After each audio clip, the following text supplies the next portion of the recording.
महाराष्ट्र में होने वाले 5वें चरण के लोकसभा चुनाव में 13 कॉन्स्टिट्यूएंसीज में मतदार वोटिंग करेंगे 20 मई को। बताया जा रहा है कि जो मेन कॉन्स्टिट्यूएंसीज है वो मुंबई की 6 सीटें हैं, 4 एमएमआर यानी मुंबई मेट्रोपॉलिटन रीजन है और बाकी 3 नासिक, धुले और डिंडोरी की है। ऐसा बताया जा रहा है कि ये जो कॉन्स्टिट्यूएंसीज है 6 मुंबई में होगी और 4 जो है कल्याण, थाने, भिवंडी और पालघर। ये जो 6 अहम मेन सीट है मुंबई की 5वें चरण में, और महाराष्ट्र का आखिरी चरण जो होगा उसमें Mumbai south central, Mumbai north east, north west, Mumbai north और मुंबई नॉर्थ सेंट्रल। इसमें ऐसे काफ़ी सारे उम्मीदवार और कंटेस्टेंट्स हैं जो पहली बार कंटेस्ट कर रहे हैं। विशेष पब्लिक प्रोसिक्यूटर उज्जवल निकम, जिन्होंने अपना फेम पाया था 1993 के ब्लास्ट के बाद, वो कंटेस्ट करेंगे मुंबई कांग्रेस की अध्यक्ष वर्षा गायकवाड़ के साथ। दोनों ही नॉर्थ सेंट्रल कॉन्स्टिट्यूएंसी से लड़ेंगे। साउथ की कॉन्स्टिट्यूएंसी भी बहुत ही रोमांचक होगी क्योंकि वहां पर जो है तजुर्बे वाले शिवसेना यूबीटी कैंप के अरविंद सावंत है, जिनका डायरेक्ट क्लैश होगा यामिनी जाधव के साथ, जो कि एकनाथ शिंदे शिवसेना से लड़ रही है। ये वाले इलेक्शंस जो है वो एक कहीं ना कहीं एक प्रेस्टीज बैटल भी कहा जा सकता है, क्योंकि जो कल्याण कॉन्स्टिट्यूएंसी है वहां पर मुख्यमंत्री एकनाथ शिंदे के बेटे जो है वो फिर से एक और बार जीतने का प्रयास करेंगे यूबीटी शिवसेना की उम्मीदवार वैशाली दरिकर के सामने। मैं इसे प्रेस्टीज बैटल इसलिए कहता हूं क्योंकि बहुत बड़े बड़े नाम जो है इस टाइम इसमें पार्ट ले रहे हैं और उनको नॉमिनेट किया गया है। जैसे उज्जवल निकम की अगर बात करें तो उन्होंने इतने साल अपना करियर जो है लीगल प्रोफेशन में बिताया। श्रीकांत शिंदे भी जो है वो फिर से एक और बार जीतने का प्रयास करेंगे। तो जो ये बीजेपी एनडीए अलायंसेस के भी उम्मीदवार है, वो पूरी तरह से अगर आप देखेंगे कि महाराष्ट्र में जिस तरह के रैलियां हुई, नरेंद्र मोदी प्रधानमंत्री खुद यहां पर आके सिर्फ महाराष्ट्र की बात करें तो 18 रैली कर चुके थे। तो कहीं ना कहीं ऐसा कहा जा सकता है कि बीजेपी पूरी तरह ओवर कॉन्फिडेंट तो नहीं है, साथ ही साथ ऐसा भी नहीं कह सकते कि डरे हुए हैं, क्योंकि उनके जो अलायंस पार्टनर्स हैं अजीत पवार गुट की राष्ट्रवादी कांग्रेस पार्टी और एकनाथ शिंदे की शिवसेना, ये जो है उनके साथ बहुत ही स्ट्रॉन्ग महायुति की जो महाराष्ट्र राज्य में सरकार चल रही है, साफ तौर पर उन्होंने उसे संभाला हुआ है। अगर कल से फिर एक और बार हम इलेक्शंस की बात करें तो बहुत ही रोमांचक मुकाबला होगा, क्योंकि बहुत ही बड़े बड़े लोग, बॉलीवुड के सेलिब्रिटीज और एक्टर्स, उद्योगपति जैसे मुकेश अंबानी, मोतीलाल ओसवाल, अनिल अंबानी, ये सारे बड़े नाम जो हैं जो मुंबई के बिजनेस सर्कल्स में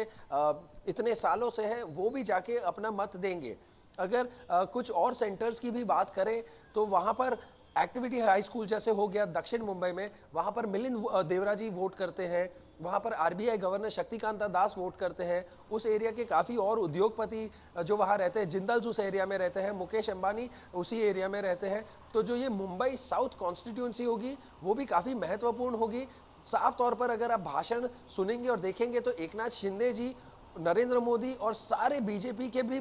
तमाम बड़े नेताओं ने कहा है कि मत यामिनी जाधव को ही देना होगा। यामिनी जाधव एक एमएलए रह चुकी है, एक कॉर्पोरेटर रह चुकी है, बीएमसी में ढेर सारा तजुर्बा है, लेकिन एक सांसद के तौर पर वो पहली बार लड़ने जा रही है चुनाव में। इसीलिए सारे पॉलिटिशियंस, जिसे हम अंग्रेजी में कहते हैं putting our weight behind her and rallying for her, तो साफ तौर पर लोगों को कहते हुए कि ये जो चुनाव चिन्ह है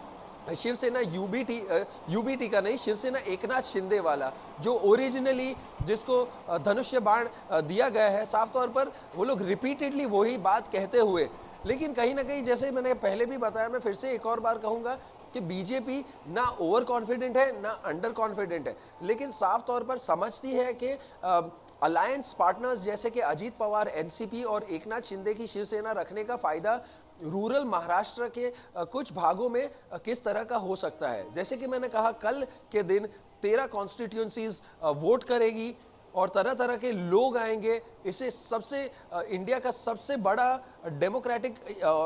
और फ्री एंड फेयर इलेक्शंस भी कहा जाता है। पूरे विश्व में भी इंडियन इलेक्शन सिस्टम की चर्चा होती है। तो कल फिर से एक और बार महाराष्ट्र का आखिरी चरण 5वां फेज मई 20 को मुंबई मेट्रोपॉलिटन रीजन और नासिक, धुले और डिंडोरी, ये 13 जगहों पर वोटिंग होगी और साफ तौर पर चुनाव आयोग ने भी कहा है कि ये लंबा वीकेंड होने के कारण ये साफ तौर पर हमेशा मुंबई में देखने मिलता है जब भी चुनाव होते हैं कि लोग चले जाते हैं, इसीलिए साफ तौर पर ये अर्बन सिटी में जो है वोटिंग परसेंटेज भी उतना खास देखने नहीं मिलता। इसीलिए कल के लिए भी तरह तरह की अपीलें की गई है, तरह तरह की घोषणाएं भी की गई है कि आप जहां कहीं भी जाए अपना वोट देकर जाइए। लेकिन फिर से एक और बार अगर इस बैटल की, इस महायुद्ध की बात करें तो महायुति कहीं ना कहीं कॉन्फिडेंट है कि जो 48 सीट्स है महाराष्ट्र में वो मैक्सिमम जीत पाएंगे और फिर से एक और बार मेजॉरिटी के साथ सरकार बना पाएंगे। हालांकि इस साल में महाराष्ट्र के विधानसभा इलेक्शंस भी है, तो जैसे ही ये लोकसभा चुनाव समाप्त हो जाएंगे अगला फोकस उनका वहां पर होगा। लेकिन ये जो इलेक्शंस हैं काफी लंबे रहे हैं और बीजेपी की बहुत ढेर सारी रैलियां देखने मिली। प्रधानमंत्री खुद महाराष्ट्र में 18 रैली कर चुके हैं, तो कहीं ना कहीं प्रधानमंत्री जी भी महाराष्ट्र और मुंबई जो इस देश की आर्थिक राजधानी है उसका महत्व समझते हैं। यहाँ के वोटरों को और फर्स्ट टाइम वोटरों को खासतौर पर अपील करते हुए कि भारी मात्रा में उनकी सरकार और उनके अलायंस कैंडिडेट्स को जितवाए।